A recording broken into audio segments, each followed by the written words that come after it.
Alright everybody, welcome back to another Xvault Gaming video. Xvault here, and today we do have the release of the leaked rumors for the PS Plus games of the month for April 2022. So those leaks were true, but I always like to wait for that confirmation because there has been a few times where these were not true or one or two of the games were not actually in the mix. But without further ado, let's go ahead and jump to it.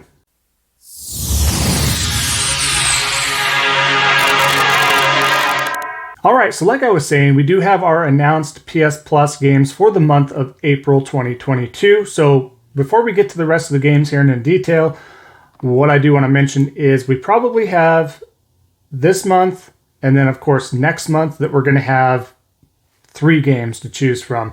After that, in June, we're going to have the new PS Plus subscription tier.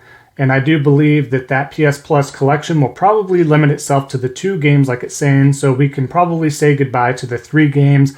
They did something similar when we transitioned from PS3 to PS4 for a while, for a little over a year as well. Then it went back to just 2 games a month, but still they're usually, typically 2 quality games every month, so keep that in mind. But the first game we want to talk about here is Hood, Outlaws, and Legends. Now, from the PS blog, I will read the summaries here, but Hood, in this intense online multiplayer title, rival gangs compete in daring heists to hit the wealthy where it hurts. One of the different game modes is State Heist, a full co-op PvE mode where teams control spawn points to recuperate as much gold as possible.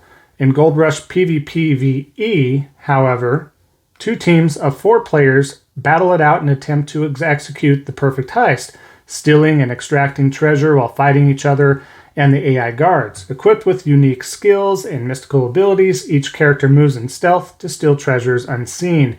It's up to you to recruit the brand of outlaws, master formidable fortresses, and outplay your rivals.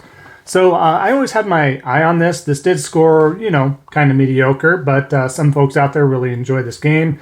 So again, I'm glad it lands on this type of service because I'm sure there's a lot of folks that have stopped playing this, and then this will breathe some new life into this type of game. So I am excited to actually try this out because I wanted to.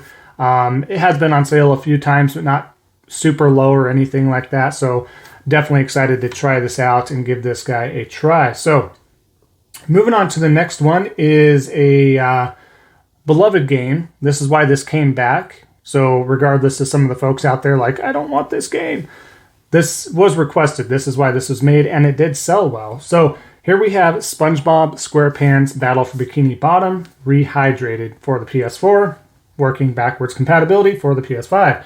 The classic platformer returns, faithfully remade in Spongetastic splendor.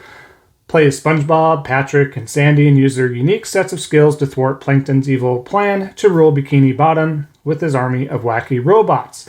Meet countless characters from the beloved series and enjoy Horde mode for up to 2 players online and offline. So has a pretty cool feature there as well. And they did up quite a bit on this edition and increase the visuals, the frame rates, all that stuff. So if you did play this back in the day, quite a few years ago, then you will be excited to try this out if you haven't bought it already. Odds are if you were a hardcore SpongeBob fan, you probably already picked this up. But for the rest of us that maybe had an eye on it and wanted to try it out later, here we go. So I think this is another really solid inclusion to the PlayStation Plus lineup here. So actually excited to check this out. Hopefully the trophy list is pretty doable, and I'd like to maybe add another platinum to the stack here. So we'll see what happens. And to round out the third and final game of the month is a game called Slay the Spire. Slay the Spire is a game where you embark on a journey up the ever-changing Spire in this fantasy deck builder adventure that fuses together card games and roguelikes. Craft a unique deck from hundreds of cards to efficiently dispatch foes and reach the top. Discover powerful relics to enhance your deck's power to help you overcome different enemies and bosses. So this month, just to round this out real quick, I want to talk about Slay the Spire some more, but you have a last chance to download March's games for the rest of this week. But next Tuesday, which will be April 5th, is the day you can download the new games. So make sure you download the previous month's games before you do this. But real quick, back to Slay the Spire. I did try this out via PS Now. And this game is super, super good. And it is as addictive as they say. It is a roguelike. It is a mix of a deck builder, but you get certain cards in this deck. You buy some as you progress through your story, and you have different characters you can use. I think there's 3 or 4 that get unlocked as time goes on. And trying to remember because it's been almost a year since I've touched it. But I was going, but other games came out. But anywho, I want to get back to this. This is a great excuse to do so. But yeah, ultimately, it's just really good and addictive. You want to try different change up with the cards and stuff. I didn't look up anything online as far as what decks and everything to put together, so maybe I can do that now because I did put quite a few hours in there trying to get further, and I wasn't totally stumped. It's a little bit of a grind. You're just learning the enemies, the bosses, what you need to do, maybe what characters do what and when and all that stuff. So trophy list, just an FYI, is a toughie. It's kind of a tough one to do, but there are doable trophies in there as well. But I think the game is really phenomenal and way up there. If I was to review this game, I would certainly give it a 9 out of 10 myself because it is that good for the type of game that it is. Highly recommend it.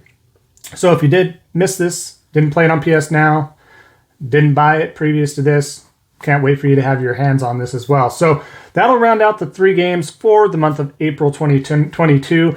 This is another really solid month. Very happy with the selection here, especially if you pull up games with gold. They just need to discontinue that and roll that stuff together with Game Pass because none of those games are ever going to compare to what PS Plus is going to be offering, even for the essential tier. So that'll round that out. Thank you for sticking around for the entirety of the video. We'll wrap it up here. Please check out the previous video if you didn't already that goes over those PS Plus tiers.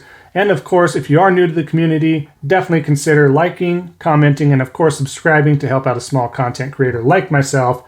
And for those that have been hanging around and sticking around, thank you so much for your support. Always means the world to me, so thank you so much. Could not do this without you guys, and I appreciate that. So without further ado, we'll give you your Wednesday back, and we'll see you all next time on the next Xvault gaming video. And until then, take care.